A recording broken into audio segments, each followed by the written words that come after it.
Monsieur le sénateur, cher Olivier, Monsieur le président Fauchon, cher Loïc, Messieurs les ministres, Brice Lalonde, notre président de l'Académie de l'eau, Monsieur le ministre Shaddad Attili, Monsieur le ministre, notre grand diplomate Michel-Angel Moratinos, Monsieur les présidents, cher Jean-Louis Guigou, Monsieur l'ambassadeur de la Ligue arabe en France, ancien ambassadeur du Liban en France, son Excellence Boutros Hassaker, Monsieur le consul général du Liban, cher Walid Minkara, mes amis, chers collègues, distingués invités. Je suis très heureux de participer aujourd'hui à la deuxième édition du colloque Hydrodiplomatie et changement climatique pour le Moyen-Orient au Sénat, ce haut lieu de la démocratie française.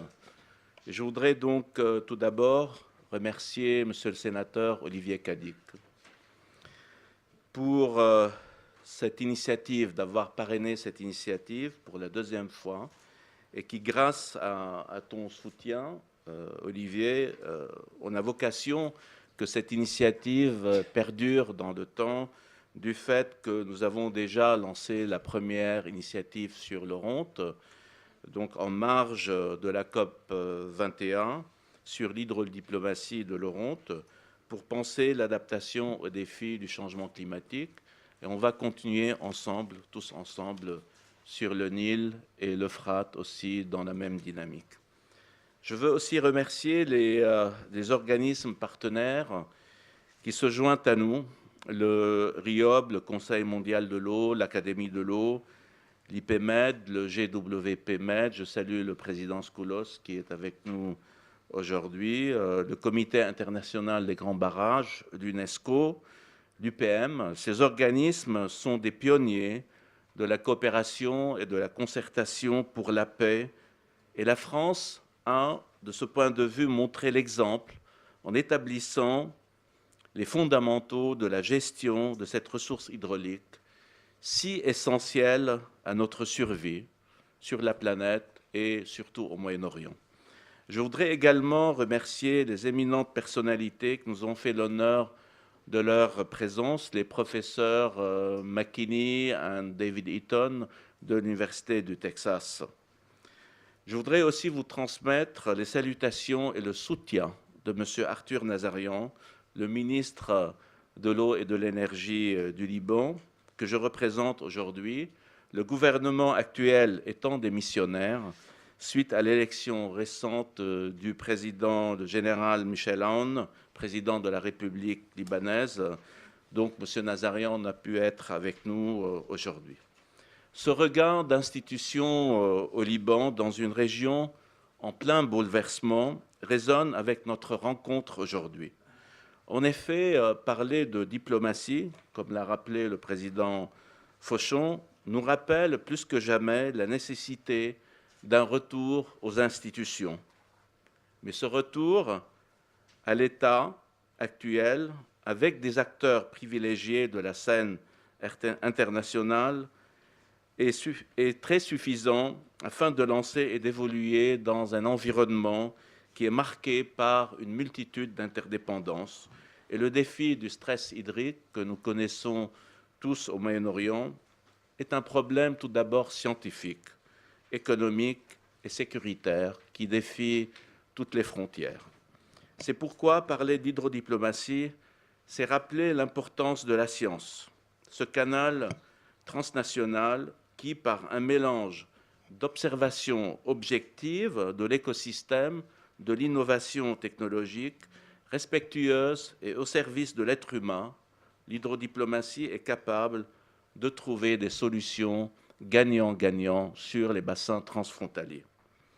L'hydrodiplomatie, qui sera portée aujourd'hui par les éminents experts qui sont présents parmi nous, s'inscrit donc dans ce paradoxe d'un nécessaire retour aux institutions de l'État et en même temps l'exigence de trouver des solutions globales. Mesdames et messieurs, l'eau est un bien économique et social et on le ressent au Moyen-Orient. Nous qui vivons dans des conditions hydrauliques précaires, L'eau est donc la principale ressource renouvelable sur la Terre. Elle est le fondement même de la survie et de la continuité de l'homme.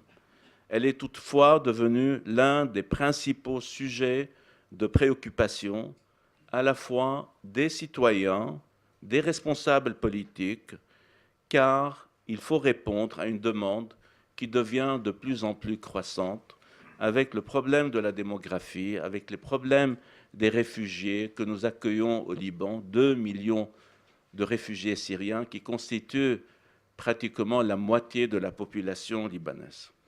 Donc, c'est une question d'instabilité inquiétante et la question des ressources en eau dans la région du Moyen-Orient est une préoccupation continue, d'autant plus qu'elle est intimement liée à celle des frontières des pays riverains.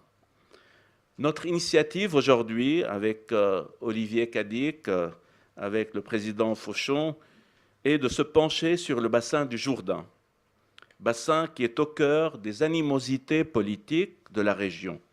C'est une initiative ambitieuse, mais elle est essentielle.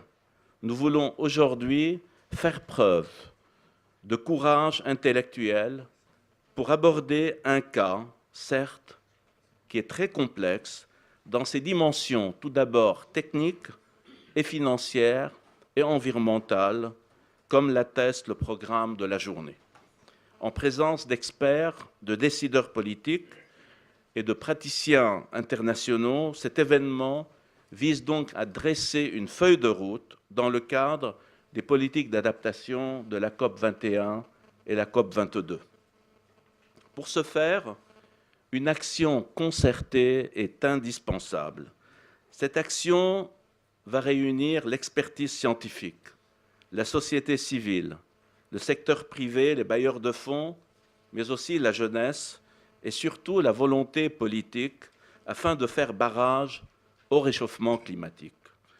Ainsi, afin de penser le concept d'hydrodiplomatie et favoriser la culture de l'eau pour la paix dans cette région, en sécurisant l'accès à l'eau pour les générations futures, nous allons, à l'issue des travaux et débats de ce colloque, transmettre des recommandations aux décideurs politiques des pays du Moyen-Orient et surtout les pays riverains du bassin du Jourdain. Avec ces recommandations, on fera suite après à une déclaration commune qui sera transmise aux différents gouvernements et au secrétariat de la COP 21-22. Cette déclaration reflètera ainsi toutes les actions prioritaires nécessaires à appliquer d'urgence dans ce nouvel cadre et ce nouvel ordre de solidarité internationale. Le Liban, pour sa part, appuie tous les projets destinés à mobiliser une eau supplémentaire afin de la partager équitablement entre les pays riverains selon la Convention des Nations Unies 1997 et la Convention pour l'Europe 1992. Ces projets, je les cite, le RED DED, qui se situe à l'aval du projet du Jourdain, du bassin du Jourdain, le projet de barrage de Blessaki au Liban, qui se situe à l'amont du bassin du Jourdain, mais aussi les autres projets de dessalement d'eau de mer qui sont actuellement en exploitation.